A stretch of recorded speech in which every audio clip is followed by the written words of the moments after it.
associated with the molecules of a system like translational energy, rotational energy. एक molecule system में move कर रहा है, वो ट्रांसलेशनल एनर्जी हो गया।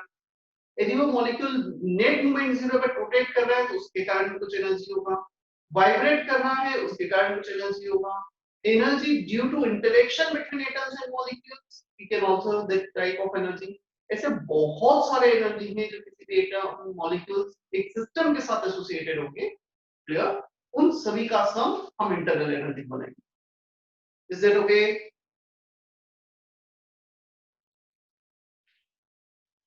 Yes.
जितना बोर्ड पे लिखा था वो कॉपी कर लिया है? हाँ सर। Yes, sir. ठीक है। इंटरनल एनर्जी को लेके कुछ और पॉइंट्स हैं, मैं स्क्रीन शेयर कर रहा हूँ।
Screen is visible properly? Yes, sir. देखो, चलो एक काम करो, कोई पढ़ो, कौन पढ़ेगा इसे? केशवी?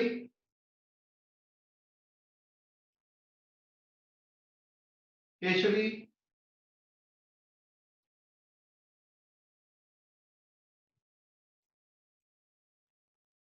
अजिंक्य?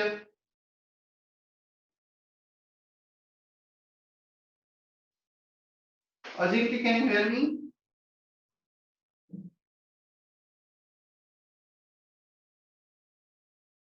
सो गए, क्या कर रहे हो? Amogh? Yes, sir. Absolutely, I will say पढ़ूंगा sir. स्टार्टिंग से internal energy. Internal energy E or V. It is the sum of the all types of energies of a substance. E is equal to E transitional plus E vibrational plus E bonding plus E others. The absolute value of internal energy cannot be calculated, but for ideal gases, intermolecular force of attraction is absent and it is assumed that they do not react. It means their internal energy depends on only kinetic energy. That's why internal energy of an ideal gas is function of temperature only. That is एक minute dV upon dV.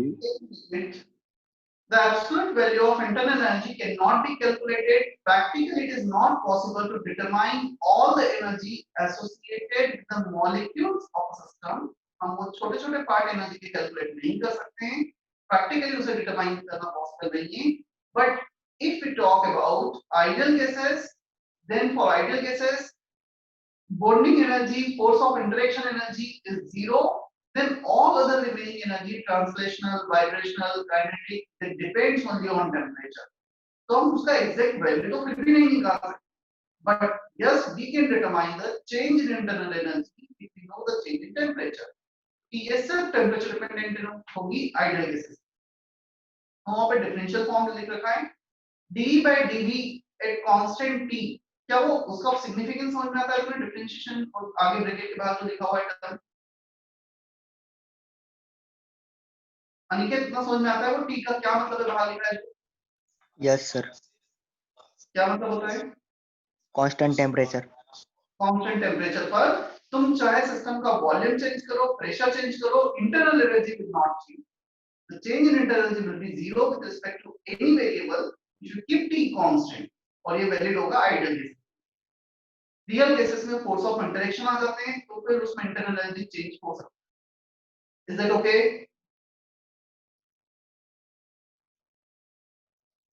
Yes, sir.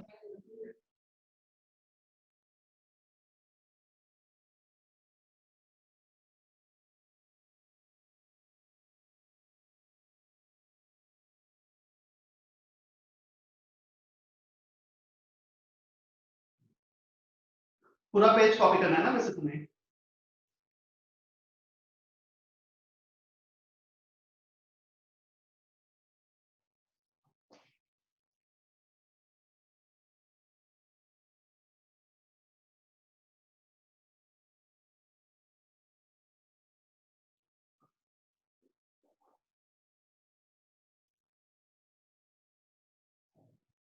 Nayan is there?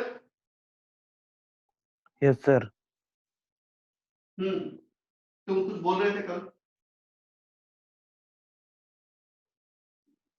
Sir ये thermodynamics chapter और कितने दिन तक चलने वाला है? चलेगा, अभी तो स्टार्ट ही हुआ है. अभी तो तुम टर्म्स एंड डेफिनेशन पे बड़ा चैप्टर है. बोलो क्यों?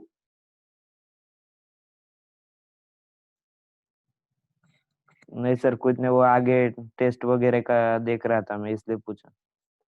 चलेगा, अभी तो थोड़ा बड़ा चैप्टर है ना.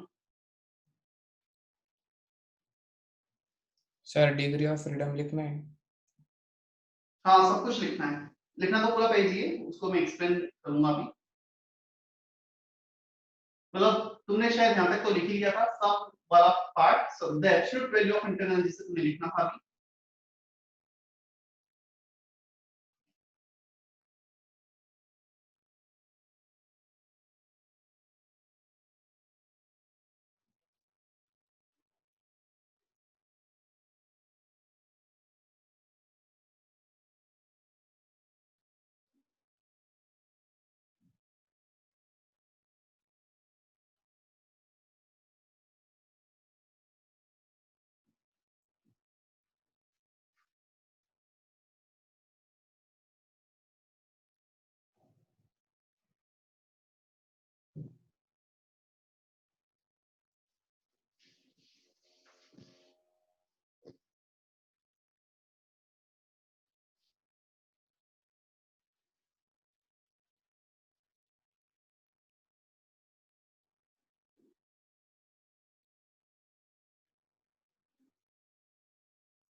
हो गया कॉपी?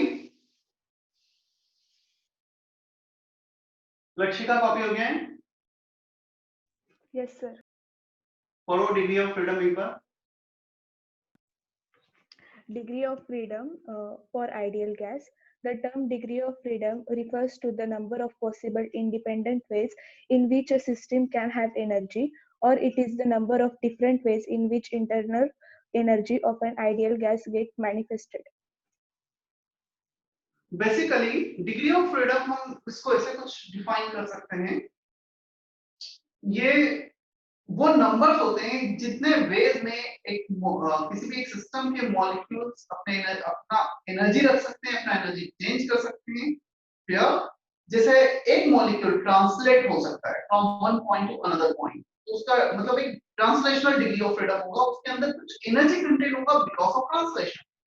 कोई मॉलिक्यूल रोटेट हो सकता है तो उसका रोटेशनल डिग्री ऑफ फ्रीडम होगा, वाइब्रेट हो सकता है वाइब्रेशनल डिग्री ऑफ फ्रीडम होगा। So these are the form in which a molecules of a system can change their energy. They can have a form of energy. Translational energy एक form हो गया, rotational एक form हो गया, vibrational एक form हो गया, और ये सारे एनर्जी किस पे डिपेंड कर रहे हैं? टेम्परेचर। हम आइडियल गैस के लिए डिस्कस कर रहे हैं। क्या? अच्छा, क्या लगता है ये जो कॉपी कर लिया ना सभी ने पेज? स्टॉप शेयर कर दो हाँ, फिर से। सर। क्या लगता है ट्रांसलेशनल डिग्री ऑफ फ्रीडम की हम बात करें, ये एक मॉलिक्यूल है, ये ट्रांसलेशन कितने डायरेक्शन में हो सकता है? एक direction, second direction, third direction. तो कितने ट्रांसलेशनल डिग्री ऑफ फ्रीडम होंगे इसके पास? डिग्री ऑफ फ्रीडम मतलब कितने डायरेक्शन में फ्रीली मूव कर सकता है? X, Y and Z. क्या हम बोल सकते हैं इसके पास 3 degree of translation, 3 translational degree of freedom होंगे। Is that okay?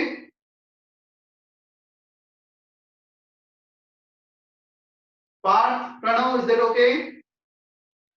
Yes, sir. यदि Yes, sir. पार्थ, प्रणव का रिस्पांस नहीं आया अब तक। Yes, If we talk about second degree of freedom, rotational degree of freedom, देखो इसी मॉलिक्यूल को चलो मैं assume करता हूँ एक नाइट्रोजन मॉलिक्यूल है N2, एक nitrogen atom, second nitrogen atom, कुछ ऐसे हैं, तो they can rotate in this manner. एक रोटेशनल डिग्री ऑफ फ्रीडम ये हो गया, clear? Second rotational degree of freedom ये हो गया, तो 2 रोटेशनल डिग्री ऑफ फ्रीडम हो गए। थर्ड पॉसिबिलिटी आएगी ये वाला रोटेशन। क्या लगता है? 1 इसमें कुछ एनर्जी है, 2 इसमें कुछ एनर्जी है, और थर्ड में कुछ एनर्जी है। क्या तुम इन तीनों को देख के ऐसा फील कर पा रहे हो? एक का जो एनर्जी है, एक पर्टिकुलर रोटेशन का एनर्जी बहुत कम होगा, इस वाले का कम होगा। जो rotational axis along the line joining the atoms है, ये वाला एनर्जी काफी कम होगा in comparison to this energy, in comparison to this energy. Is that okay? हाँ सर। Yes, sir. क्लियर? तो हम इसमें रोटेशनल डिग्री ऑफ फ्रीडम में इसको इग्नोर कर देते हैं, इस वाले को काफी कम एनर्जी कंटेंट होता है, सिर्फ 2 को कंसीडर करते हैं, ये वाला और ये वाला। एक लीनियर मॉलिक्यूल है तो रोटेशनल डिग्री ऑफ फ्रीडम हो गए 2 हमारे पास। बट यदि हमारे पास एक लीनियर मॉलिक्यूल नहीं है, कुछ मॉलिक्यूल है let's say H2O, oxygen, hydrogen, hydrogen, अब इसमें तो rotational degree of freedom count कर दो तो 3 आ जाएंगे। कौन-कौन से आएंगे 3? एक इस एक्सिस के अलोंग या जस्ट तीनों एक्सिस के अलोंग। अब ये मॉलिक्यूल ऐसे भी मूव कर सकता है, क्लियर? कुछ हो सकता है ये ऐसे मूव करे, तब 1, 2 और उसका तीसरा, मतलब इस प्लेट पर रोटेट करेगा, इस पे करेगा और इस पे करेगा। सो जहां भी नॉन लीनियर मॉलिक्यूल आ जाएगा तो फिर वो तुम इसके इस एक्सिस के अलोंग भी इसको रोटेट करवाओगे ना ऐसे, तो ये वाला पार्ट मूव करेगा, इस कारण एनर्जी आ जाएगा। क्या समझ में आ रहा है? यदि नॉन लीनियर मॉलिक्यूल है तो 3 रोटेशनल डिग्री ऑफ फ्रीडम होंगे। Is that okay? सर वो बाद वाला नहीं Yes, sir. समझा। चलो बाद वाले को मैं ड्रॉ करके बता देता हूँ।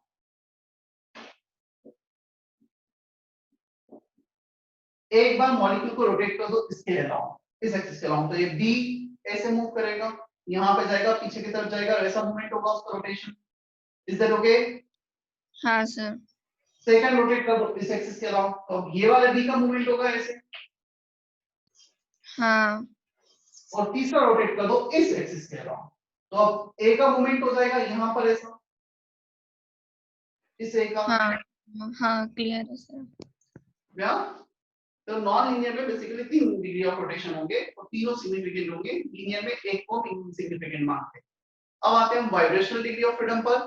नॉर्मल टेम्परेचर पे बहुत ज्यादा वाइब्रेशन नहीं होता है, तो वाइब्रेशनल डिग्री ऑफ फ्रीडम को इग्नोर कर दिया जाता है। But if increase the temperature we can also vibrational degree of freedom. तो केमिस्ट्री में थोड़ा कम, फिजिक्स में ज्यादा तुम्हें आएगा, वहां पे तो देखोगे फिजिक्स थर्मोडायनामिक्स, या तो वाइब्रेशनल डिग्री ऑफ फ्रीडम भी कंसीडर करना होगा, कभी 1 कभी 2, डिपेंड्स मॉलिक्यूल का शेप के साथ। ठीक है इतना? Yes sir. चलो ये जो एक्सप्लेन किया गया है यही अब लिखना है हमें।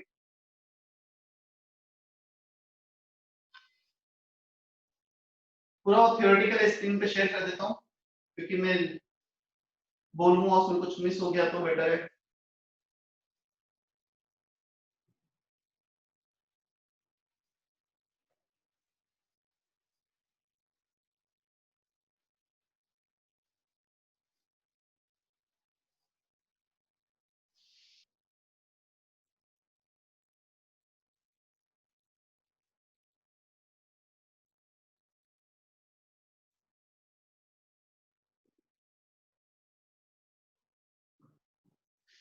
You need to copy all these points.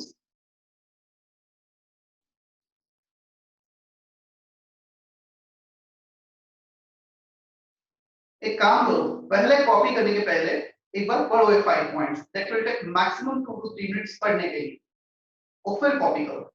क्या ये सब कुछ वही लिखा है जो मैंने एक्सप्लेन किया अभी?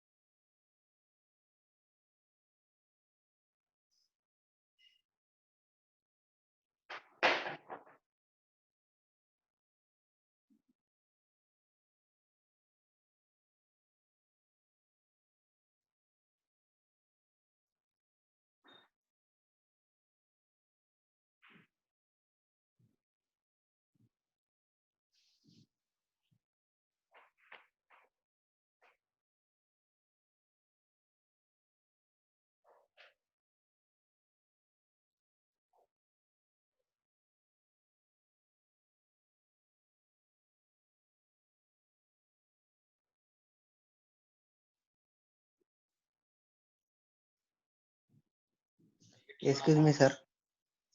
हम्म, सर हम वहाँ पे वो लीनियर और नॉन लीनियर वो लिखते, इसलिए इसके लिए हमें वो हाइब्रिडाइजेशन निकालना नहीं पड़ेगा हाँ, मॉलिक्यूल का, उसके बाद हमें डिटरमाइन करना पड़ेगा कि यदि वो मॉलिक्यूल लीनियर है नॉन लीनियर है, इसके लिए तुम्हें हाइब्रिडाइजेशन से ही पता लगेगा, शेकिंग कैरेक्टरिस्टिक्स से पता लगेगा, फिजिकल बॉन्डिंग से ही। सर सेकंड पॉइंट में सेकंड लाइन पढ़ी है। Monatomic molecule can rotate, but due to its small movement of inertia, its rotational kinetic energy is insignificant. Therefore, its total degree of freedom is 3. यदि एक monatomic molecule है, तो तुम ऐसे imagine करो, एक बॉल है हमारे पास, ठीक है? अब वो जब बायोमोलिकुलर था तो हम उसको ऐसा रोटेट कर रहे थे, इसकी स्विच कर देना, बोर्ड पे देखना, हम उसको ऐसे रोटेट कर रहे थे जब बायोमोलिक्यूल था, इनटू एक नाइट्रोजन सेकंड नाइट्रोजन। अब एक ही एटम है तो तुम उसको कैसे भी रोटेट करो, क्या उसमें एनर्जी बहुत ज्यादा दिखेगा?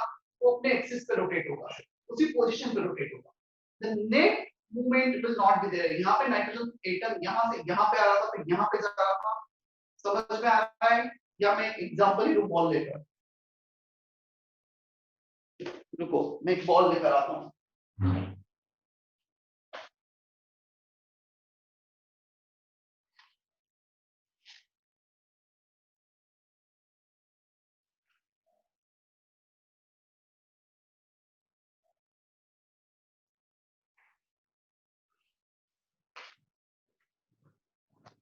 देखो ये एक बॉल है, एक एटम है, सिंगल एटम, ठीक है? तुम इसको अपने ही पॉइंट पे रोटेट कर रहे हो, ठीक है? चाहे तुम ऐसे रोटेट करो, कैसे भी रोटेट करो, तो इसका जो रोटेशनल एनर्जी है that is not that much significant, ठीक है? बट क्योंकि इसकी पोजीशन अभी भी नहीं छूट रही है ओवरऑल, सिर्फ तुम देखोगे तो एज अ होल जो इसका इनिशियल वॉल्यूम था वहीं पे उसी पोजीशन पर है, इसका बहुत ज्यादा मूवमेंट नहीं हो रहा है। सेकंड केस, यार जब हमारे पास बायोमोलिकुलर है, कुछ एक एटम यहाँ पर दूसरा एटम यहाँ पे, हम उसको पूरा का पूरा रोटेट कर रहे हैं। एक बार वो यहाँ पे था फिर यहाँ पे आया, पूरा रोटेशन हो रहा है। एक बार इस डायरेक्शन में रोटेशन हो रहा है और एक बार इस डायरेक्शन में रोटेशन हो रहा है। तो इसका एनर्जी और ये एनर्जी कंपेयर कर सकते हो तुम, कौन सा एनर्जी इनसिग्निफिकेंट होगा? एक्सिस पर रोटेशन वाला इनसिग्निफिकेंट होगा। यही लिखा हुआ है सेकंड पॉइंट में मोनोटॉमिक के केस में, राइट?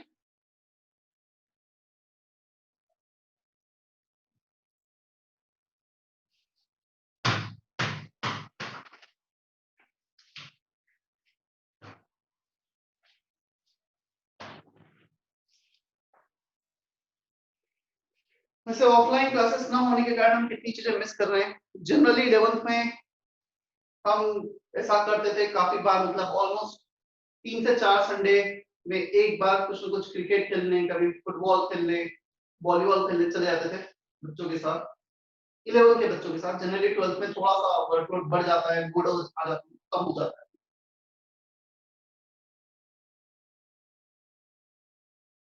मतलब मैं तो काफी ज्यादा इंटरेस्टेड रहता हूँ आउटडोर स्पोर्ट्स वगैरह में इन्वॉल्व करना। बचपन से मैं हॉस्टल में रहा हूँ 6th क्लास से, और वहां पे कंपलसरी था कि आउटडोर स्पोर्ट्स खेलना ही खेलना है, डेली 1.5 आवर।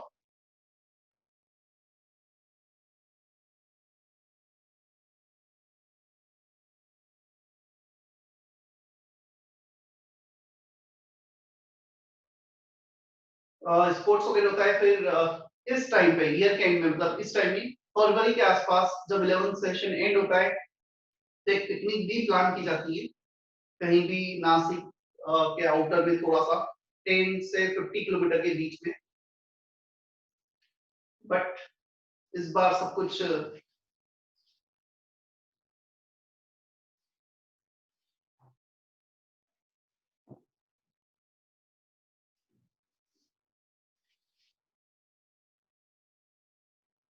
कॉपी कर लिया है पेज पूरा? Sir 2 minutes. सर आप उसके लिनियर के बारे में क्या बोले, वो नेटवर्क का प्रॉब्लम था उसी वक्त। कौन से लिनियर के बारे में? Degree of rotation? नहीं सर, मैंने आपको हाइब्रिडाइजेशन का पूछा था उसके बाद। हाँ, मतलब हाइब्रिडाइजेशन हमें कैसे पता? यदि क्वेश्चन ये है, how do we know the molecule is linear और नॉन लीनियर?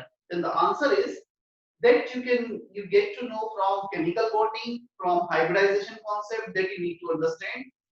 यदि तुम्हें hybridization concept नहीं पता है, then we cannot determine the shape, geometry of the molecule, that is it is linear or non-linear, right? Yes sir, यही पूछा था, अभी क्लियर है। बॉन्डिंग तुम्हारा कहाँ तक पहुंच गया है वैसे? वजन रूल 5 स्टार्ट 5 हो सर। गया। एंडिंग पे ये मतलब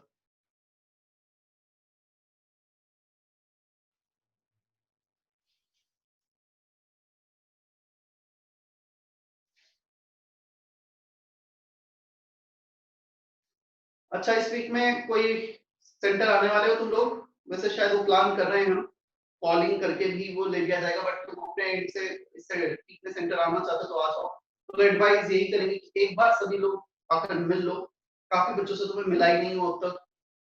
अनिकेत, पार्थ, प्रणव, मतलब काफी बच्चों से नहीं मिला हूं तुम्हारे बैच में। तो तुम बाहर रहते हो तो शायद एक बार प्लान कर सकते हो इस वीक में, नेक्स्ट वीक में, जब भी तुम्हें लगता है।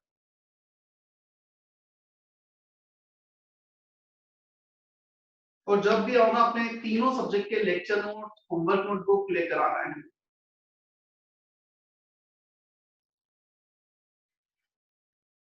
तो सिर्फ इसलिए तुम कुछ गलत कर रहे हो, तुम्हें गाइड कर दिया जाएगा क्या सही क्या गलत। हर्ष, तुम भी आने वाले थे दिवाली के पहले शायद ना? सर मनीष सर से मिल गया हूँ। अच्छा, मिल लिए तुम, ठीक है।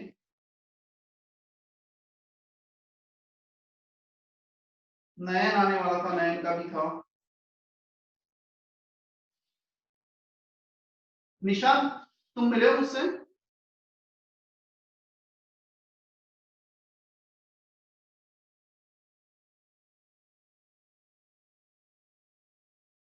यश, देवरे, सार्थक, सोनवाने, पार्थ, निशांत, अनिकेत, अजिंक्य, तू भी काफी टाइम हो गया मिले हुए को, मतलब मुझे ध्यान नहीं कि लास्ट टाइम कब मिले। मतलब डेफिनेटली जिन लोगों का नाम लिया, ये प्रायोरिटी बेसिस पर एक बार तुम आके मिलो, जब भी तुम्हें टाइम मिलता है, 1 वीक 2 वीक जैसा भी अरेंजमेंट होता है। Completed, sir. Sir 1 minute.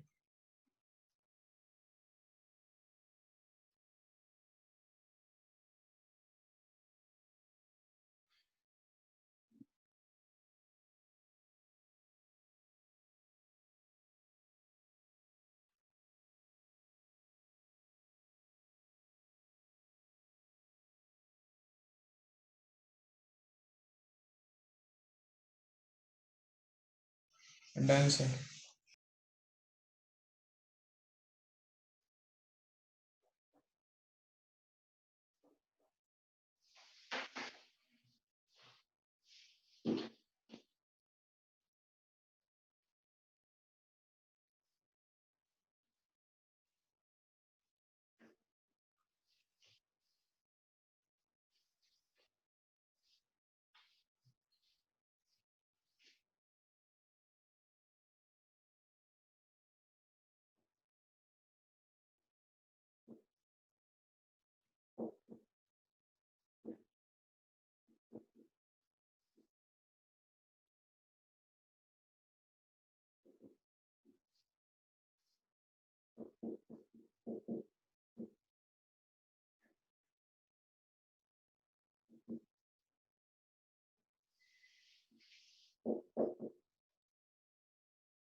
Zero law of thermodynamics काफी बेसिक सा लॉ है और ऑब्वियस सा लॉ है। इस लॉ में सिर्फ ये कहा गया है तीन बॉडी है हमारे पास, बॉडी ए, बॉडी बी, बॉडी सी।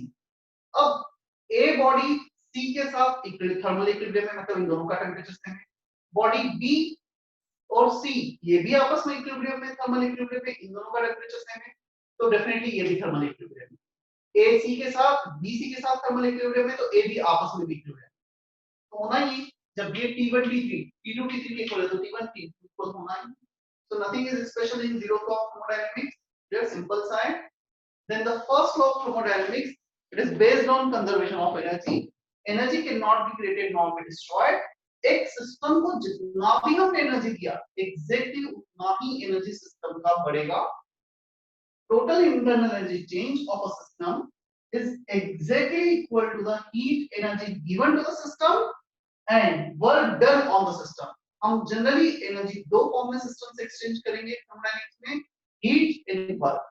तो जितना हीट दिया तो जितना वर्क किया उन दोनों का addition dq plus dw is equal to internal energy. किसी को कोई डाउट यहां तक? और इसी को हम इंटीग्रेटेड फॉर्म में लिखेंगे, total change in energy, total heat exchange, dw का इंटीग्रेशन हो जाएगा वर्क।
चले हम आगे कॉपी कर लिया है। सर क्यू मतलब हीट ना।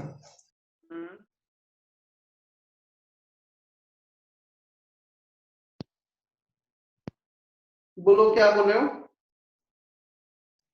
क्यू मतलब हीट ना। क्यू मतलब हीट, हीट को क्यू से डिनोट किया जाता है, बस वो आगे आने ही वाला है। वर्क को डब्ल्यू से, हीट को क्यू से डिनोट किया जाता सर पर वो कैपिटल क्यों होना चाहिए ना? है। स्मॉल क्यू कैपिटल क्यू दोनों से डिनोट किया जाता है। D Q small heat exchange, small Q और capital Q total heat exchange. Yes yes sir.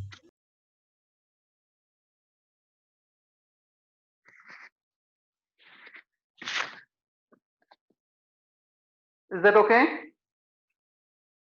Yes sir. हाँ sir.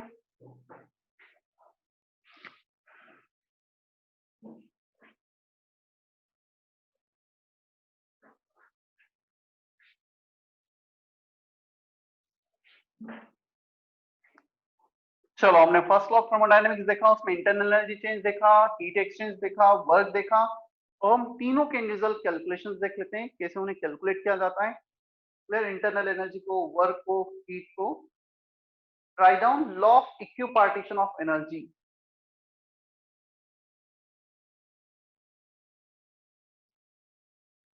Law of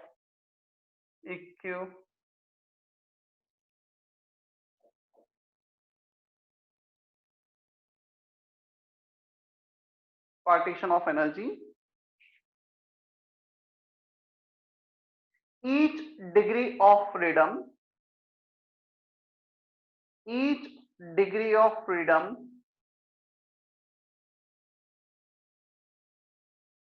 has energy.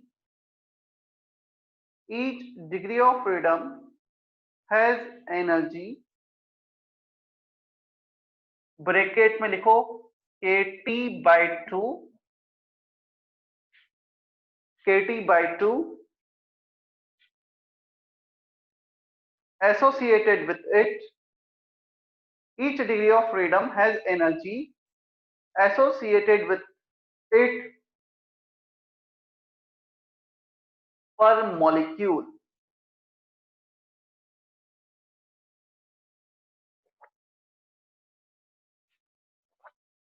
Per molecule.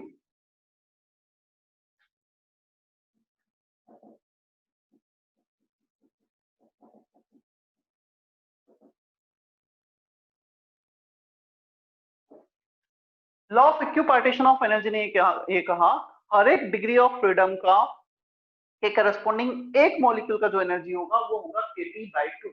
Clear? और ये हमने पहले भी पढ़ा है, तुम्हें याद है 3/2 KT एनर्जी, कुछ काइनेटिक एनर्जी हमने पढ़ा था KTG में. अच्छा वो 3/2 KT कैसे आया था वो भी पता लगेगा अभी. पर मॉलिक्यूल इतना एनर्जी है पर degree of freedom. So total energy पर मॉलिक्यूल, यदि हम पर मॉलिक्यूल टोटल एनर्जी काउंट करेंगे एक डिग्री ऑफ फ्रीडम के करस्पॉन्डिंग इतना, तो जितने भी डिग्री ऑफ फ्रीडम होंगे उसको मल्टीप्लाई कर दो.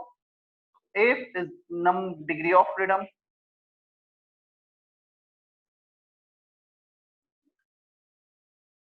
In case of gaseous state, we have not considered rotation, vibration. हमने सिर्फ ट्रांसलेशनल काइनेटिक एनर्जी कैलकुलेट किया था वहां पर. तो ट्रांसलेशनल डिग्री ऑफ फ्रीडम कितने होते हैं? 3 होते हैं क्या? एक्स वाई जेड डायरेक्शन में. तो यहाँ पे 3 लिखोगे 3/2 KT, यही हमने डिराइव किया था KTG. Is that okay? Yes sir. Yes अच्छा, अब ये आ गया 1 KT/2 पर मॉलिक्यूल. क्या हम टोटल एनर्जी पर मोल लिख सकते हैं? कितना होगा? into Na.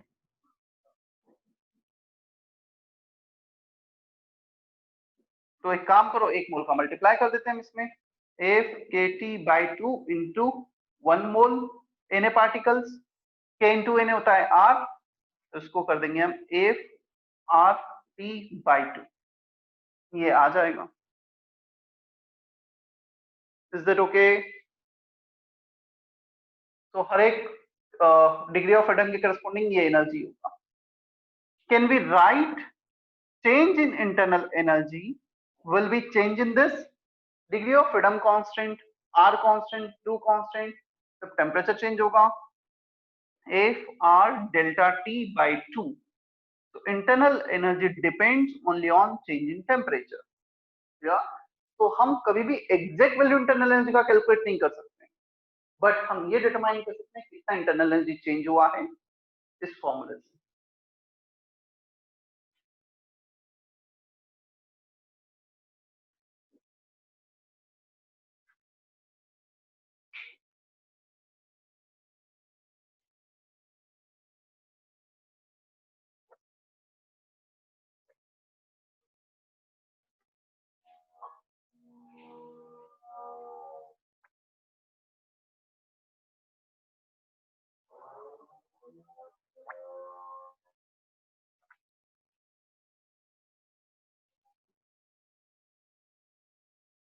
कॉपी करो, कुछ डाउट है तो पूछो जल्दी से इसमें.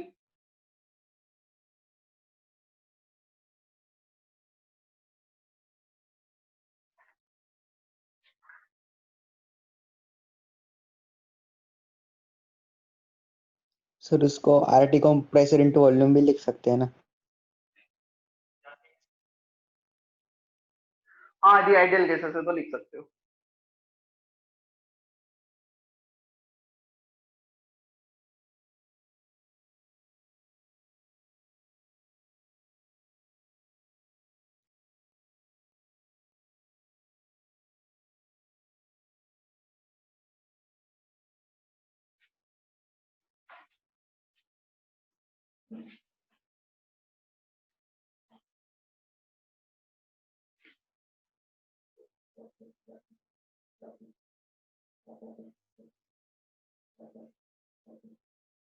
Internal energy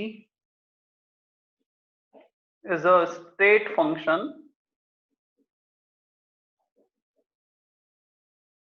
and extensive property. एक तो स्टेट फंक्शन है, depends only on initial and final state, and it is a extensive property. System को तुमने हाफ कर दिया तो आधे मॉलिक्यूल्स हो गए, मॉलिक्यूल्स चेंज हो गए तो डेफिनेटली एनर्जी चेंज हो जाएगा. क्लियर है इतना? Yes, sir. इसी में मैं एक पॉइंट और लिखा देता हूं वैसे. Heat and work our path function. लिखा है ना हमने पहले भी, ये स्टेट फंक्शन नहीं होते हैं ना.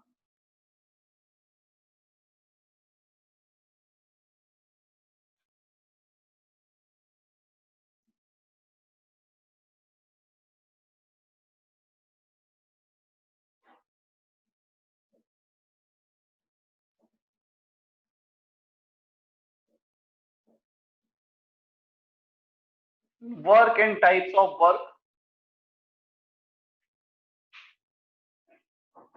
वर्क का कैलकुलेशन देखना है, मैं वर्क के टाइप देखने हैं. तो यार यदि मैं वर्क को मैथमेटिकली सबसे पहले लिखने चाहूंगा, dw small work is f dot ds. कुछ पढ़ा है क्या फिजिक्स में सब वर्क पावर एनर्जी में? Small work is equal to force into displacement. पढ़ा होगा इतना? Yes, sir. Yes, sir.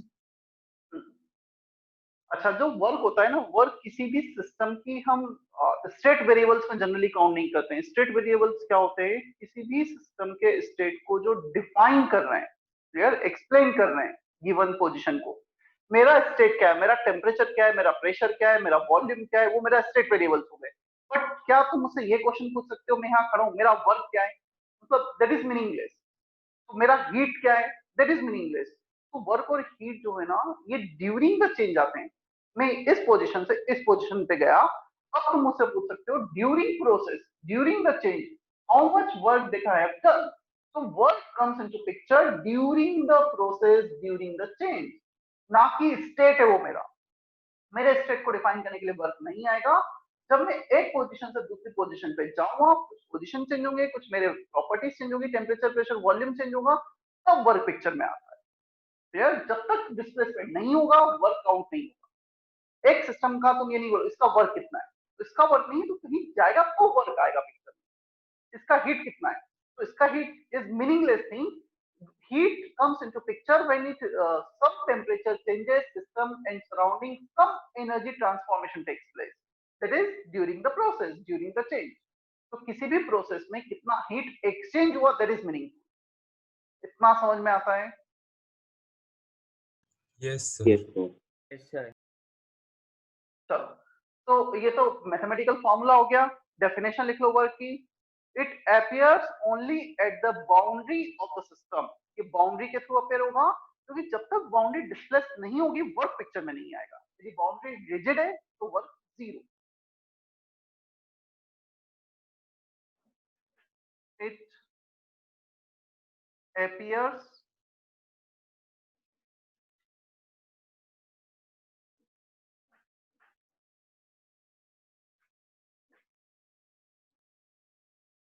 through the boundary of the system. लिखने की भी जरूरत नहीं है. through the boundary, system surrounding को जो सेपरेट किया है, उस बाउंड्री के थ्रू पिक्चर में आता है.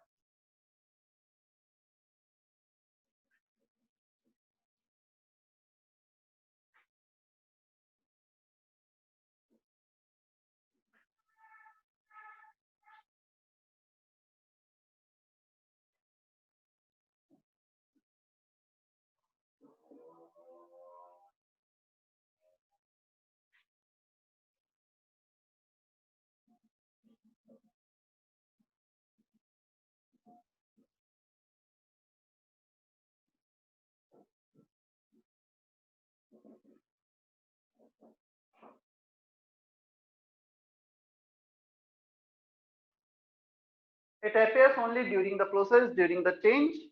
Clear? For rigid boundary, work is zero. जहां पे बाउंड्री डिस्प्लेस ही नहीं हो सकती, तुम कितना भी फोर्स लगा दो, वर्क जीरो आएगा. सर फर्स्ट पॉइंट एक और बार एक्सप्लेन कीजिए ना. It appears through the boundary. देखो, कुछ मैं इसे एक्सप्लेन करता हूँ। ये मेरे पास एक सिस्टम है, एज्यूम करो मैं इसका एक वॉल्यूम इसका चेंज कर सकता हूँ। अब ये जो बाउंड्री है, बाउंड्री को ही कंप्रेस करूंगा, बाउंड्री यदि अपनी पोजीशन चेंज करेगी, कंप्रेस हो गया, मैंने फोर्स लगाया, डिस्प्लेसमेंट हो गया, क्लियर, तो वो वर्क पिक्चर में आएगा। यदि मैंने इसका बाउंड्री में कुछ भी छेड़छाड़ नहीं की, अंदर में चेंजेस कर रहा हूँ, क्या मैं किसी को कुछ डिस्प्लेस कर पा रहा हूँ, क्या नेट डिस्प्लेसमेंट हो रहा है क्या कुछ? मैं एक पिस्टन नहीं। यदि ड्रॉ करूं, ऐसा कुछ पिस्टन है, ये पिस्टन यदि नॉन रिजिड है, so you can move this piston freely inside and outside, then you are applying certain force and the displacement is there for the piston. तुमने फोर्स लगाया, डिस्प्लेसमेंट हो रहा है, वर्क पिक्चर में आएगा। Assume करो एक ऐसा कंटेनर है जिसकी बाउंड्री रिजिड है। अब जैसे इस रूम की ये जो वॉल है जहां पे बोर्ड लगा है, मैं इस बोर्ड को फोर्स करता हूँ, क्या बोर्ड कभी भी डिस्प्लेस होकर रूम के बाहर चला जाएगा क्या? अनलेस और अनटिल बहुत ज्यादा फोर्स लगाया तो बात अलग है, बट जो मैं फोर्स अभी लगा रहा हूँ उसमें बाहर जा रहा है क्या? As of now this boundary is rigid. यदि रिजिड बाउंड्री है तो वर्क कितना है? 0। जीरो है उस बाउंड्री का। तो बाउंड्री को ही तो मैं चेंज करके वर्क पिक्चर में ला सकता हूँ ना। समझ में आया? Yes sir. हाँ सर, क्लियर है।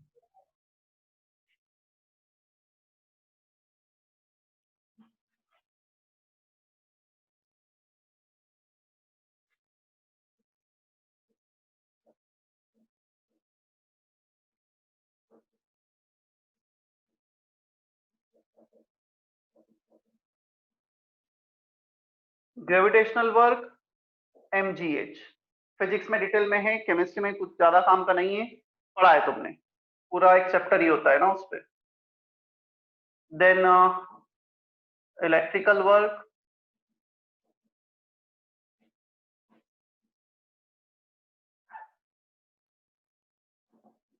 चार्ज इनटू पोटेंशियल डिफरेंस, ये थोड़ा सा पार्ट हमने पढ़ा था एटम के स्ट्रक्चर में, स्टॉपिंग पोटेंशियल में। फिजिक्स में 12th first unit electrostatic electricity बहुत डिटेल में आएगा। तो electrical work Q into V से कैलकुलेट किया जाता है, केमिस्ट्री में बहुत ज्यादा काम का नहीं है।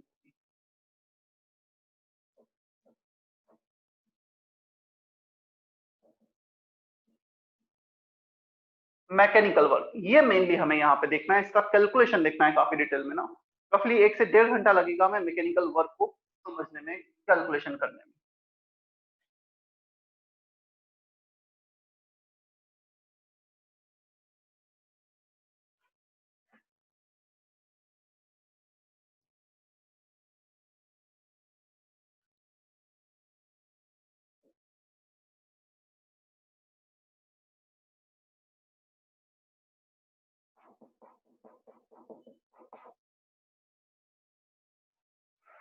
चलो अब 1 मिनट तुम बोर्ड पे देखना तो तुम्हें अच्छे से समझ में आएगा, नहीं तो थोड़ा सा कंफ्यूजन होगा। अब आते हैं मैकेनिकल वर्क। हमने किसी पिस्टन को पुश किया, वो पिस्टन कंप्रेस हो रहा है, एक्सपैंड हो रहा है, mechanical work. Work due to pressure force, उसे मैकेनिकल वर्क बोलेंगे। यहाँ पर एक्सटर्नल प्रेशर है, सिस्टम का अपना इंटरनल प्रेशर होगा कुछ। We are pushing this piston from position 1 to position 2, clear. अब तुम्हें वर्क कैलकुलेट करना है। देखो दो पॉसिबिलिटी हो सकती है, हो सकता है ये एक्सटर्नल प्रेशर कांस्टेंट हो सकता है एक्सटर्नल प्रेशर वेरी कर रहा हो। यदि तुम थोड़ा सा इसमें देखोगे, हम किसी चीज को कंप्रेस कर रहे हैं, अच्छा जब वो इतना वॉल्यूम था मैंने उसे कंप्रेस किया, मुझे फोर्स लगाना पड़ा यहाँ से यहाँ तक आने में, यहाँ से यहाँ तक आने में मुझे सेम फोर्स लगाना होगा, फोर्स को बढ़ाना होगा क्योंकि इंटरनल प्रेशर बढ़ गया है। क्या लगता है? बढ़ाना होगा। बढ़ाना। जैसे मैं सिस्टम को कंप्रेस करते जा रहा हूँ, मुझे और एक्स्ट्रा फोर्स लगाना पड़ रहा है उस सिस्टम को कंप्रेस करने में, because internal pressure is increasing. Is that okay? Boyle's law P1 V1 equal to P2 V2। तुमने वॉल्यूम कम किया तो प्रेशर तो बढ़ना ही है सिस्टम का, right? Yes sir. Yes sir.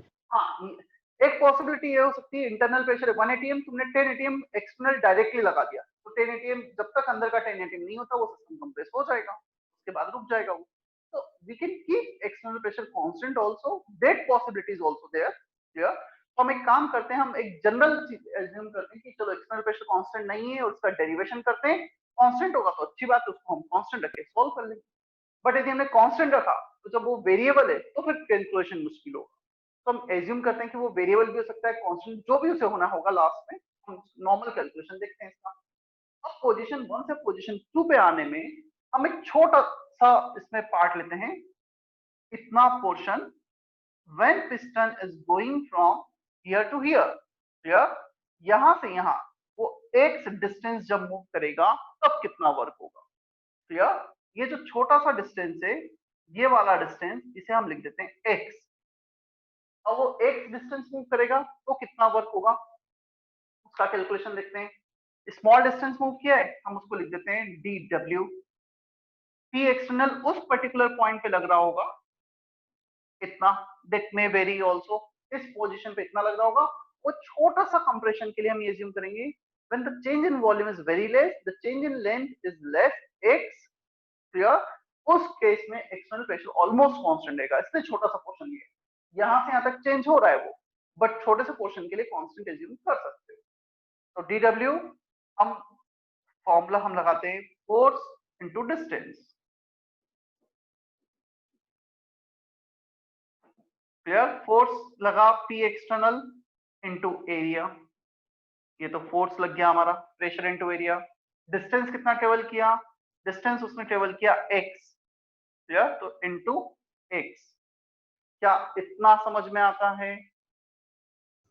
Yes. Force this, distance this, small work done। क्या area of cross section of the piston, assume करो cylindrical है, तो इसका जो area into distance, area into distance can be right, this should be equal to volume, change in volume of this small strip। ये जो मैंने blue marker से बनाया है, इस स्ट्रिप का जो भी वॉल्यूम होगा वो एरिया इंटू एक्स होगा, एक्स विड्थ हो गया और एरिया इसका क्रॉस सेक्शनल एरिया हो गया। तो छोटा चेंज जो वॉल्यूम हुआ है, क्या हम वो लिख सकते हैं, area into x is volume, change in volume can be right small distance movement, small change in volume dv। किसी को कोई डाउट है यहाँ तक? dv इस स्ट्रिप का वॉल्यूम है जो यहाँ पे ऐसे ड्रॉ किया गया है, इस स्ट्रिप का वॉल्यूम है। Area of cross section is this one is area, length ये हो गया हमारा x और इसका वॉल्यूम हो गया dv। Is that okay? Yes sir. हाँ सर। अब मैं एक नेगेटिव साइन यहाँ पे रखता हूँ, क्लियर? क्यों नेगेटिव साइन रखा गया है बता सकते हो? क्यों नेगेटिव डिक्रीज साइन हुआ है? है। वॉल्यूम हुआ है। डिक्रीज हुआ है, हमारे लिए एरिया इनटू डिस्टेंस ये तो पॉजिटिव था, बट डीवी तुम्हारा फाइनल वॉल्यूम इतना है, इनिशियल वॉल्यूम इतना था, final minus initial is the change in volume. तो डीवी अपने आप में एक नेगेटिव वैल्यू आएगा, उसको पॉजिटिव बनाने के लिए नेगेटिव नेगेटिव पॉजिटिव कर दिया, क्लियर? तो यहाँ पर dw हो जाएगा हमारे पास माइनस पी एक्सटर्नल डीवी, ये बेसिक फॉर्मूला आ गया, ये हम हर जगह यूज करने वाले हैं। अब एक्सटर्नल प्रेशर कांस्टेंट है तो अच्छी बात है, इंटीग्रेट करेंगे टोटल वर्क निकालेंगे। When you integrate this thing, total work will be integration of dw integration of p external dv, ये टोटल वर्क आएगा। एक्सटर्नल प्रेशर कांस्टेंट है, इंटीग्रेशन के बाहर ले लो और सॉल्व कर लो। If p external is constant तो वर्क आ जाएगा minus p external integration of dv, initial volume v1 final volume v2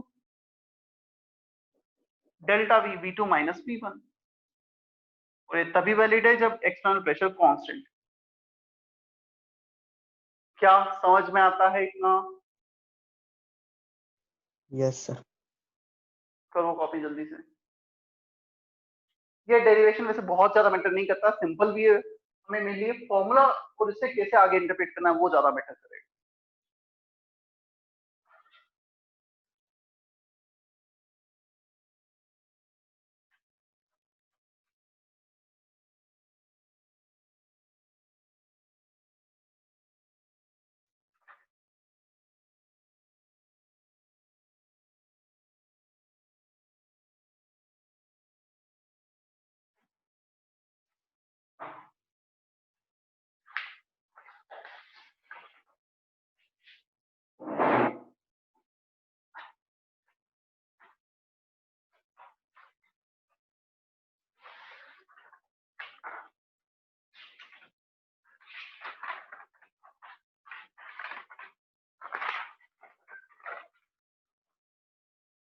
Aditya आया नहीं आया अभी? सर आज अंकित? आने वाला है नहीं आवाज आई अंकित। सर, आज आ जाएगा। अच्छा अभी तक नहीं आया।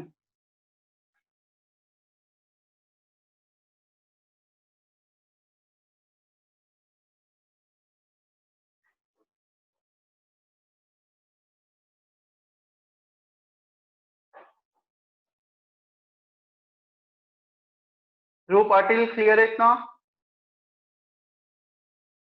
Yes sir.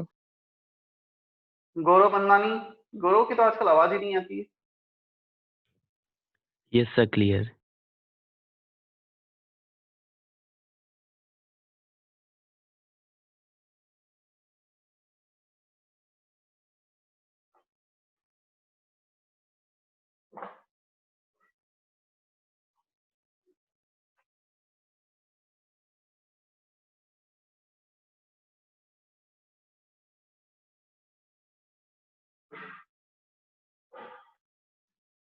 कॉपी कर लिया है, चले हम आगे।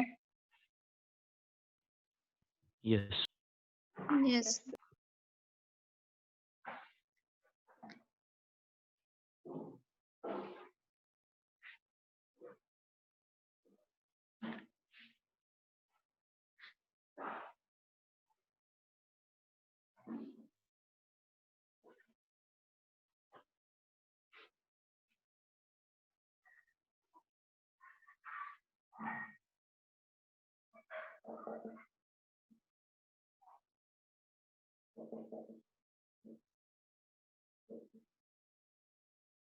अच्छा बताओ, पिस्टन को हम किस डायरेक्शन में पुश कर रहे थे? क्या हम पिस्टन को अंदर पुश कर रहे थे और उसका मूवमेंट भी अंदर हो रहा था? हमने फोर्स लगाया पिस्टन को इनवर्ट डायरेक्शन में and it is moving in the same direction. तो सेम डायरेक्शन मूवमेंट है, जिस डायरेक्शन फोर्स है तो वर्क पॉजिटिव आएगा।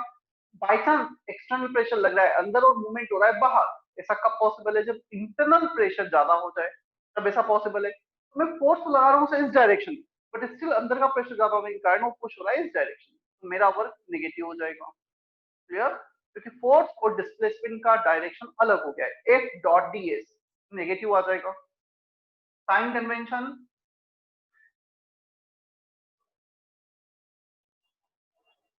Work done on the system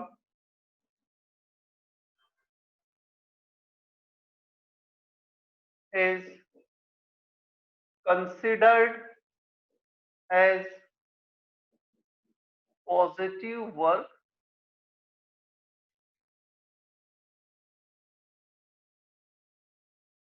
that is compression process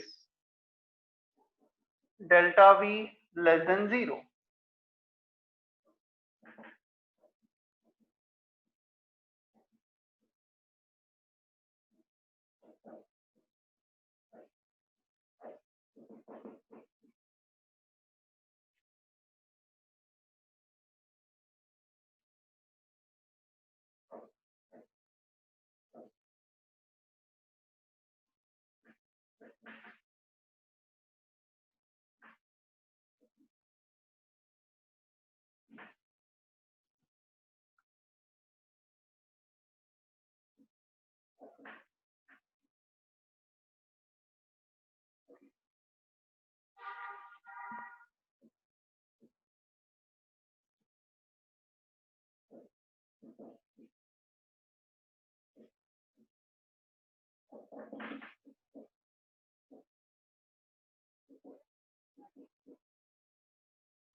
हम सिस्टम को फोर्स लगा रहे हैं, सिस्टम कंप्रेस हो रहा है, work is positive.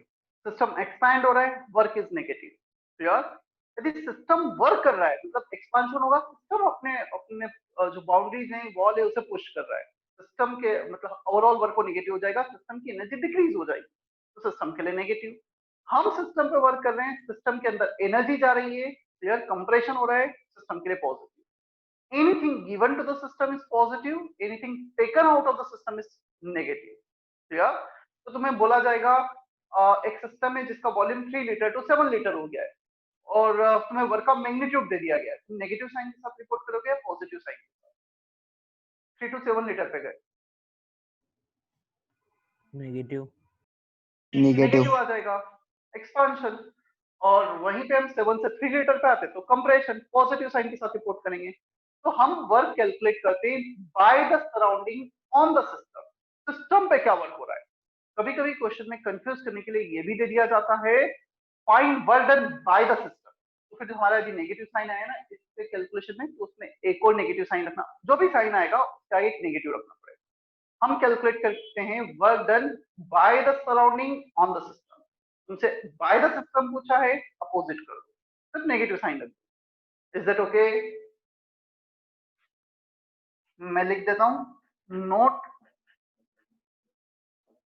Work equal to minus P external d V, this work is by the surrounding on the system.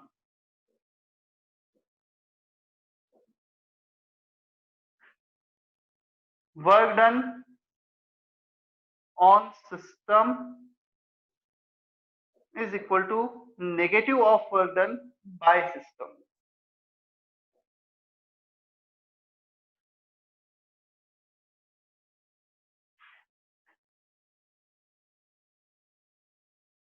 Work done on the system is negative of work done by the system.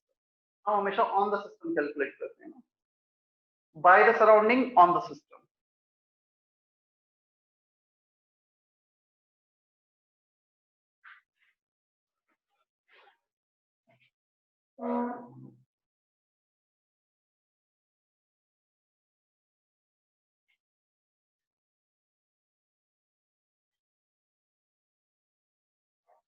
Is that okay?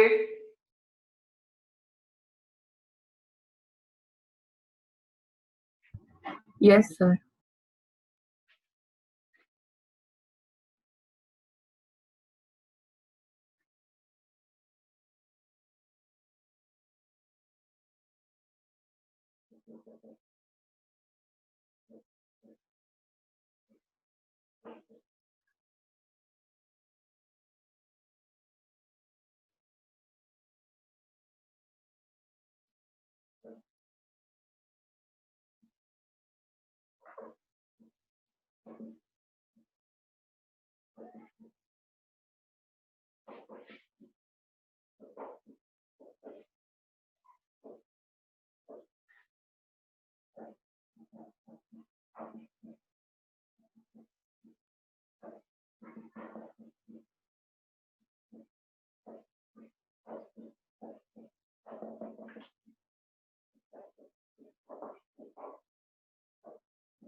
Copy कर लिया है second point? Yes, Yes, sir. sir.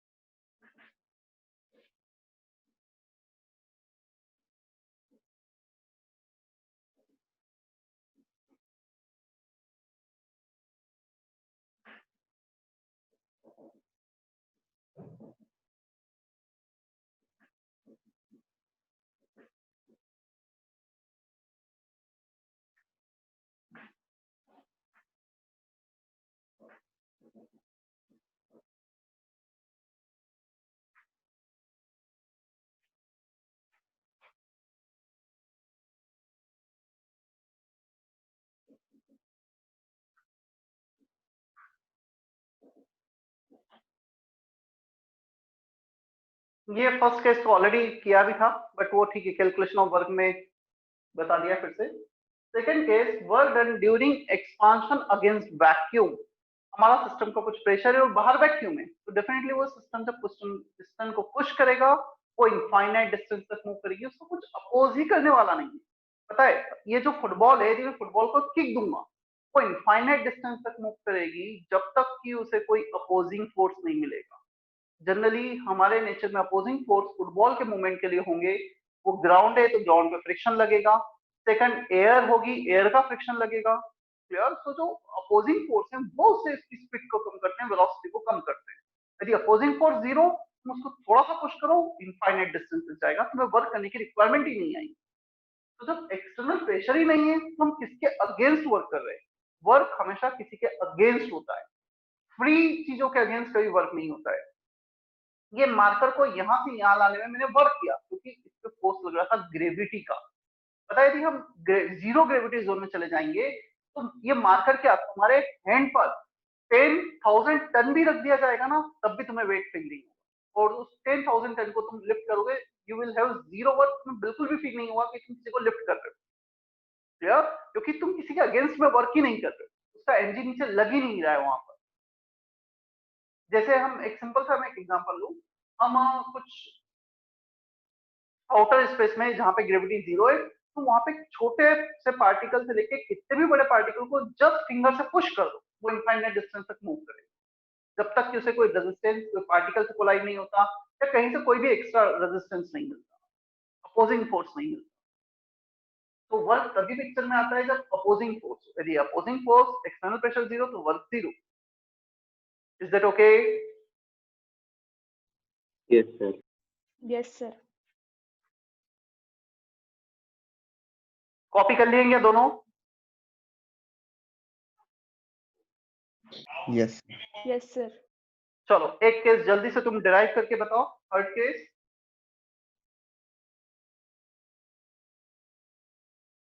Work during isothermal process for ideal gas। Ideal gas में isothermal process है, volume V1 से V2 change हो रहा है, work कितना हो? क्लियर? हम एज्यूम करते हैं आइसोथर्मल है, टेम्परेचर तो कांस्टेंट है, initial pressure volume P1 V1, final P2 V2 पे जा रहा है। तो तुम्हें P1 V1 P2 V2 temperature जो भी कांस्टेंट है T ले लेना, कैलकुलेट करना है work. You need to start from here, minus P external d V का इंटीग्रेशन। अच्छा, यहाँ पे एक और मैं मेंशन ये करना भूल गया, ड्यूरिंग आइसोथर्मल प्रोसेस दो पॉसिबिलिटी आएगी। First possibility reversible process,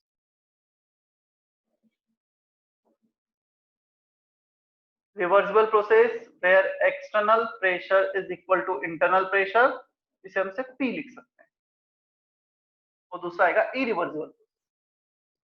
reversible के लिए डिराइव करो सबसे पहले।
Work done during isothermal process for ideal gas.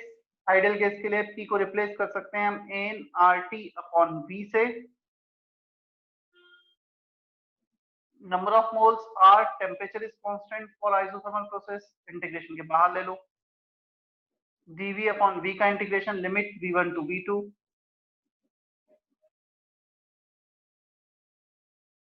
Minus nRT ln V, dV upon V का integration, limit V1 to V2, minus nRT ln V2 upon V1, which can be replaced, plus कर दो यहाँ पर nRT ln V1 upon V2, तो minus को अंदर ले गए, इनवर्स हो गया।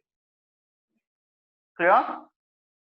अच्छा, for isothermal process P1 V1 equal to P2 V2, यार ये भी वैलिड होता है, तो हम ये यूज कर सकते हैं P1 V1 P2 V2, Boyle's law, constant temperature process, V1 upon V2 can be replaced by P2 upon V1, तो यहाँ पे रिप्लेस कर सकते हैं nRT ln P2 by P1। ln को लॉग में कन्वर्ट करोगे 2.303 आ जाएगा, 2.303 nRT log of V1 by V2 और P2 by P1, any one of them.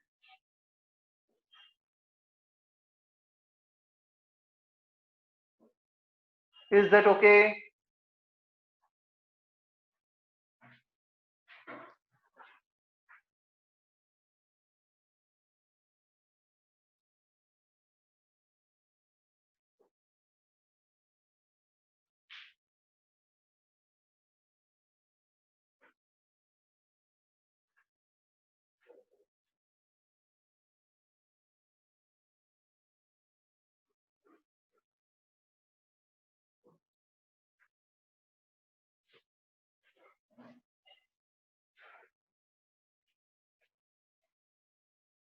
Homework किसी ने कुछ मेरे साथ बुकलेट शेयर किए थे क्या लास्ट टाइम इसके?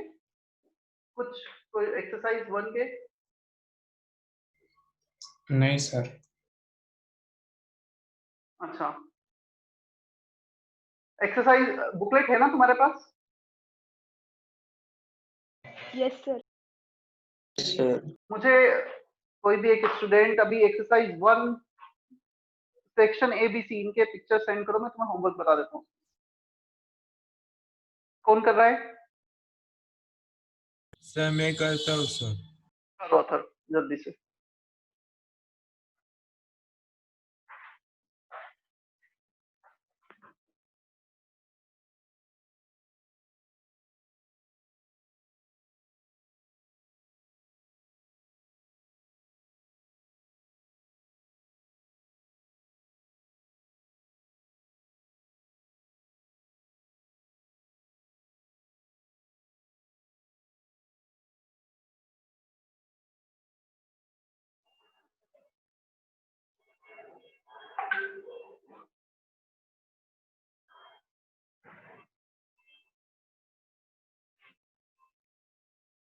चलो आ गया मेरे पास exercise.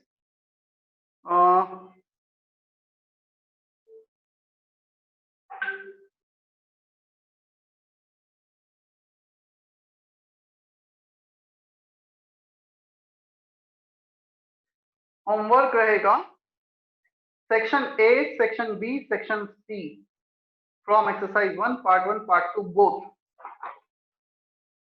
Homework section A, section B, section C, exercise 1 part 1 and part 2 both।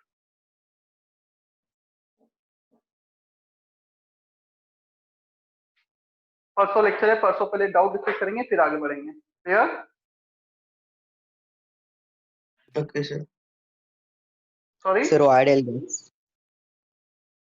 क्या बोल रहे हो? सर वो रियल गैस के मॉडल रिमेनिंग है डिस्कस करने की। और रियल गैस का मॉड्यूल रिमेनिंग है। डीसी क्लास है तुम्हारी इस वीक में? वहाँ पे आइडियल गैस होने वाला है, एलकेएम सर लेने वाले। तो परसों रियल गैस भी डिस्कस कर लें।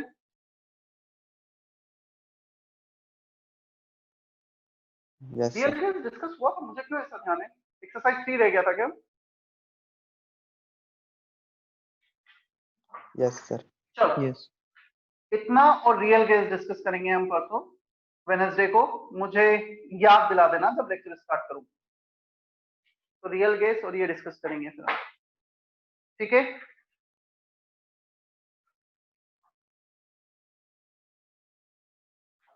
Okay sir. Excuse me sir. Sir किसी भी सिस्टम पे वर्क तभी होता है जब उसका बस बाउंड्री का शेप चेंज हो, या फिर अगर बाउंड्री पूरी के थ्रू सिस्टम बाउंड्री, ये बोले बाउंड्री चेंज हो, बाउंड्री की पोजीशन चेंज हो, उसका वॉल्यूम चेंज हो, तब वर्क होता है।